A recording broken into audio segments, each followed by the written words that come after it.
Meditando la Biblia en un año, con el pastor Alex Figueroa. Día 14, mes 12. Libro del profeta Jonás. El nombre de Jonás significa paloma, y fue un profeta del reino del norte, aunque su profecía escrita relata su ministerio en Nínive, capital del reino de Asiria. Aunque en su libro no indica la fecha en que profetizó, sabemos que lo hizo durante el reinado de Jeroboam II, por Segunda de Reyes 14 del 23 al 29, lo que fue alrededor del año 760 a.C., en un tiempo de prosperidad material, siendo contemporáneo de Oseas y Amós. El tema de este libro es la absoluta soberanía de Dios, tanto en lo natural como en lo espiritual, quedando esto resumido en la sentencia: la salvación es del Señor, en capítulo 2, versículo 9. El oráculo que predica Jonás es bastante breve. De aquí a 40 días Nínive será destruida. Capítulo 3, versículo 4. Lo que en hebreo son solo 5 palabras. Por tanto, el libro no se concentra tanto en la profecía misma, sino en la narrativa del profeta, sus luchas espirituales y el trato personal de Dios con él a medida que desarrolla su ministerio. Similar a los relatos sobre los profetas Elías y Eliseo, el libro destaca por varios aspectos: el llamado que Dios hace a Jonás de ir a predicar a una ciudad pagana, lo que es muy inusual; la negativa del profeta a seguir las órdenes del Señor, lo que también es poco visto en las Escrituras; y elementos sobrenaturales como el gran pez que se traga a Jonás, a lo que el profeta sobrevive de forma extraordinaria. Un aspecto muy relevante es que Jonás, a través de su experiencia con el pez, anticipa de forma simbólica la muerte y sepultura de Jesús, según el mismo Señor explicó en Mateo 12 del 39 al 40. Por lo mismo, se debe sostener que lo relatado en Jonás es un hecho histórico, ya que nuestro Señor lo trató de esa manera. El capítulo 1 comienza con el mandato urgente de parte del Señor a Jonás de levantarse e ir a Nínive, porque la maldad de esta ciudad había subido delante del Señor, una expresión que indica que está por derramar juicio debido al pecado de un lugar o de una persona. Sin embargo, en lugar de obedecer este mandato, Jonás se levantó, pero con el fin de huir del Señor, en dirección a Tarsis, ciudad que estaba en dirección totalmente opuesta a Nínive. Esto no solo refleja una abierta rebelión de parte del profeta, ya que hace todo lo contrario de lo que el Señor le mandó,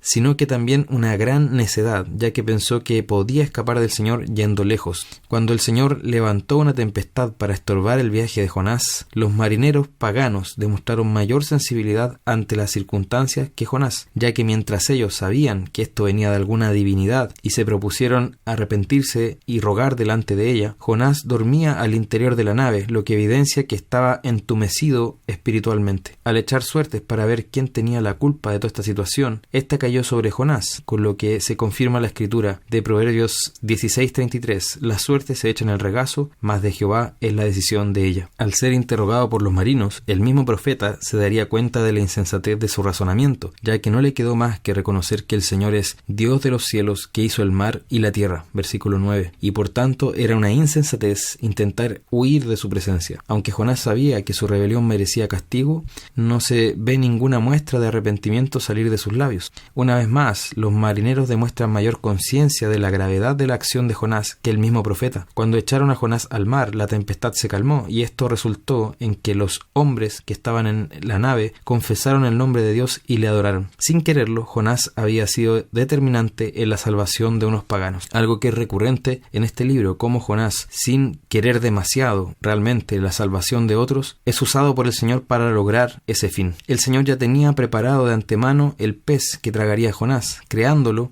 y destinándolo para esa acción. Con esto demostró soberanía sobre los distintos elementos: el viento, las nubes, el mar y también los peces. También fue soberano sobre los acontecimientos, ya que el pez ya estaba esperando a Jonás cuando fue arrojado, y evidenció ser omnipresente el Señor, ya que estaba también en alta mar, tanto como en la tierra de Israel. El capítulo 2 nos muestra la oración de Jonás desde el vientre del gran pez, con palabras que textualmente nos recuerdan a varios salmos. Desde allí es movido a la angustia, una desesperación profunda que lo lleva a clamar al Señor, aunque todavía no vemos una confesión de pecados de parte del profeta, sino solo el reconocimiento de encontrarse en gran aflicción. Es interesante que Jonás diga que clamó desde el seno del Seol, versículo 2, término hebreo usado para referirse al sepulcro, al lugar donde van los que mueren. Luego declara: sacaste mi vida de la sepultura, oh Jehová, Dios mío, versículo 6. Esto es importante porque luego el Señor Jesús diría que tal como Jonás estuvo 3 días y 3 noches en el vientre del pez, así también él estaría en el corazón de la tierra, refiriéndose al sepulcro en Mateo 12:1. 12:40. Este pasaje nos enseña que el Señor puede escuchar nuestra oración con misericordia, incluso desde el vientre de un gran pez en las profundidades del mar. No hay lugar en que podamos estar fuera de su presencia, lo que para Jonás en un comienzo resultó en la frustración de su plan, pero ahora esa misma verdad resultaba en que su vida podía ser salvada. Así es como pudo decir en el versículo 7: cuando mi alma desfallecía en mí, me acordé de Jehová, y mi oración llegó a ti en tu santo templo. Por eso es que puede concluir que la salvación es de Jehová. Versículo 9. Si algún pecador ha de ser salvo en cualquier situación, lugar y circunstancia, es porque Dios así lo quiso y lo hizo posible. Él merece toda honra, gloria y alabanza en nuestra salvación. Así es como el Señor mandó el pez y éste vomitó al profeta en tierra. En el capítulo 3 vemos al Señor nuevamente mandando a Jonás a predicar en Nínive, y esta vez el profeta obedece y predica la destrucción de la ciudad. El hecho de que el Señor pone un plazo de 40 días nos muestra que buscaba el arrepentimiento de esta ciudad, ya que de otra manera la habría destruido inmediatamente como lo hizo con Sodoma y Gomorra. Los ninivitas creyeron la seriedad de este anuncio e hicieron obras de arrepentimiento, proclamando ayuno y afligiéndose con el silicio, que era una vestimenta áspera e incómoda, para enfocarse en el lamento por sus propias rebeliones ante Dios. Desde el rey hasta los animales se lamentaron para convertirse de sus malos caminos a Dios. El Señor, al ver su arrepentimiento, se compadeció y no derramó el juicio proclamado sobre ellos. Esto también nos muestra que Dios no hace acepción de personas y demuestra su misericordia ante el verdadero arrepentimiento. Por último, en el capítulo 4 vemos a Jonás enojado ante la misericordia de Dios. Con seguridad, el profeta veía a los asirios como una gran amenaza para su pueblo Israel, así que se entristece al saber que Dios les ha mostrado su favor. De hecho, no estaba muy lejos, porque en aproximadamente 40 años los asirios serían el instrumento del Señor para el juicio contra Israel, siendo la nación que les quitó el reino de manera definitiva. La declaración de Jonás en el versículo 2 nos muestra que uno puede tener una teología correcta, pero la puede usar para fines completamente torcidos. En este caso, Jonás sabía cómo es Dios, pero eso, en lugar de llevarlo a obedecer con fidelidad, lo llevó a huir en su rebelión descarada. En el capítulo 2, Jonás había reconocido que la salvación es de Jehová, pero aquí, en su enojo, se negaba con todo su ser a esa verdad y pretendía él ponerse en lugar de Dios y decidir quién podía ser salvo y quién no, al punto de enojarse hasta la muerte por una decisión que solo compete al Señor.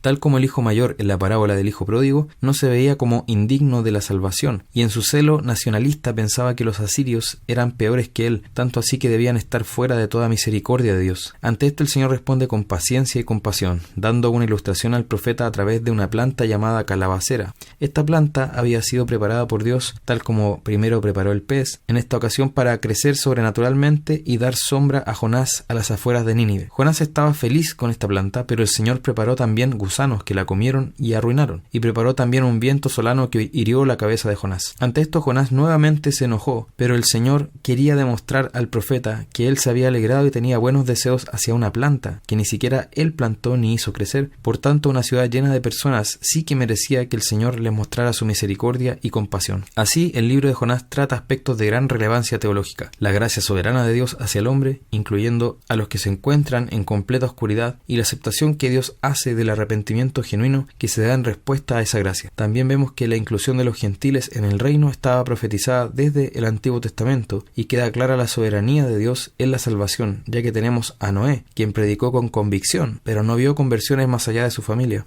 Pero vemos a Jonás, quien predicó resistiendo el plan del Señor, pero ante sus palabras se convirtió en una ciudad de 120.000 habitantes, quizá la mayor conversión que alguna vez haya ocurrido en términos de masividad. Entonces nuestra responsabilidad es predicar fielmente el mensaje que se nos ha entregado, y los resultados pertenecen exclusivamente al Señor. La salvación solo viene de Él. Lo visto en este libro debe llevarnos a la humildad ante el Señor, reconociendo su soberanía y sus perfecciones, y a una visión llena de misericordia hacia quienes no le conocen. Debe también motivarnos a una obediencia fiel y sin cuestionamientos a su voluntad, en la convicción de que Él es perfecto en su sabiduría y voluntad, y sus propósitos siempre son rectos. Asimismo, es preciso que nos maravillemos ante la inmensa compasión del Señor, tanto hacia los suyos como hacia quienes no le conocen. Que podamos reconocer junto con el profeta: la salvación es de Jehová. Salmo 133. Es un hermoso y conocido cántico gradual, que se refiere a la comunión de los hermanos en armonía. Versículo 1 comienza con la bendición de la comunión con el pueblo de Dios. Nos llama a mirar, a considerar, a poner atención en que esa comunión no es solo buena y correcta, sino que también es algo que causa una delicia al alma y nos hace bien. Desde el versículo 2, el pueblo de Dios recibe la unción del Señor al estar congregado en su nombre. tal como descendía el aceite aromático de la unción sobre los sacerdotes y el rocío sobre el monte, así es como el Señor Jehová envía la presencia y obra de su Espíritu sobre sus redimidos, que se encuentran en comunión con Él y entre ellos mismos. Versículo 3. Esta unción se traduce en bendición y vida eterna sobre quienes habitan juntos en armonía. En la Escritura siempre se relaciona la dispersión con la maldición. Por eso siempre vamos a destacar que el Señor en ningún caso nos llama a vivir nuestra fe en soledad, cada uno por su lado, sino que siempre nos llama a estar congregados junto con nuestros hermanos, el pueblo de Dios, porque la dispersión es sinónimo de desolación y encuentra su raíz en algún pecado, tal como lo muestra la Torre de Babel, la ruptura del reino de Israel o en el arresto de Jesús, en que las ovejas fueron dispersadas. Todos estos casos nos muestran una situación muy negativa. En la mayoría de los casos son de juicio, mientras que la comunión en armonía, la unidad del Espíritu y la expresión de esto en la Escritura es sin duda una evidencia de bendición de parte del Señor. En esto debemos recordar que es por medio del sacrificio de Cristo que podemos ser hechos su pueblo, Efesios 2:14, y es el Espíritu Santo quien aplica esa unidad personalmente en nuestras vidas y la hace real. Por eso dice, solícitos en guardar la unidad del Espíritu en el vínculo de la paz, Efesios 4:3, con lo que notamos que no es una unidad que creamos nosotros, no es simplemente humana, sino sobrenatural y creada por Dios, pero sí es nuestra responsabilidad buscarla y preservarla. Dios nos ayude a disfrutar de esta bendición, teniendo en cuenta que su costo fue la preciosa sangre del Hijo unigénito de Dios. Proverbios 29. En el versículo 26 vemos que el Señor obra también a través de las decisiones que toman los gobernantes. Incluso aunque ellos no saben de esto ni reconocen al Señor muchas veces. Esto podemos verlo en la Escritura respecto a autoridades como Faraón, Nabucodonosor, Darío, etc. Por tanto, más allá de buscar el favor de los gobernantes, debemos buscar al Señor, quien tiene el corazón de todos en sus manos, como dice Proverbios 21, versículo 1, y que es soberano sobre los reinos de la tierra. En el versículo 27 vemos la tensión que se anuncia desde Génesis 3:15, es decir, el conflicto espiritual entre los hijos de la mujer, que son el pueblo de Dios, y los hijos de la serpiente, que son los incrédulos. Desde luego, los creyentes no están llamados a perseguir ni agredir a los no creyentes, pero sí aborrecerán los caminos de ellos, sabiendo que son una rebelión abierta ante el Señor. Por otro lado, los incrédulos sí persiguen, acosan y agreden a los hijos de Dios, por lo cual serán juzgados por él. Apocalipsis 5 continúa la visión celestial de Juan, donde ahora se concentra en un libro o rollo que tiene aquel que está sentado en el trono y que contiene su juicio y su salvación. El hecho de que esté sellado significa que su contenido es extremadamente solemne, es secreto y no puede ser conocido ni alterado. Solo quien es digno puede abrir ese rollo y dar a conocer su contenido, lo que en este caso también implica que comienza a cumplirse lo que está escrito en él. A pesar de la santidad de los ángeles, arcángeles, querubines y serafines, no se encontró a nadie digno de abrir el rollo en el cielo ni en la tierra. Solo el león de la tribu de Judá, el hijo de David, quien es también el cordero inmolado, fue encontrado digno, y esto es porque luego de su encarnación y muerte venció en su resurrección. Esto nos muestra que la obra de Cristo es esencial para el cumplimiento de todo lo decretado y anunciado antes por el Señor. Es con esa resurrección que comienzan los últimos tiempos, y fue eso lo que hizo posible que se ejecute el plan del Señor para los días finales, tanto en su salvación como en su juicio. El hecho de que Cristo fuera el único digno de abrir el rollo, la propiedad con que lo toma de la mano del Padre y la adoración que recibe de parte de los serafines y del pueblo de Dios, nos muestra claramente que Él es Señor y Dios sobre todas las cosas. De eso no hay duda, tanto así que recibe la misma gloria y honor que el Padre, como podemos ver en el versículo 13. El Cordero es alabado por su preciosa salvación, que con la sangre del nuevo pacto hizo posible que la redención se expandiera por toda la tierra, llamando a su reino a gente de toda tribu, pueblo, lengua y nación. A esa multitud que antes fueron sus enemigos viviendo en pecado, el Señor los hizo un reino de sacerdotes que ahora le sirven y son exaltados junto con Él,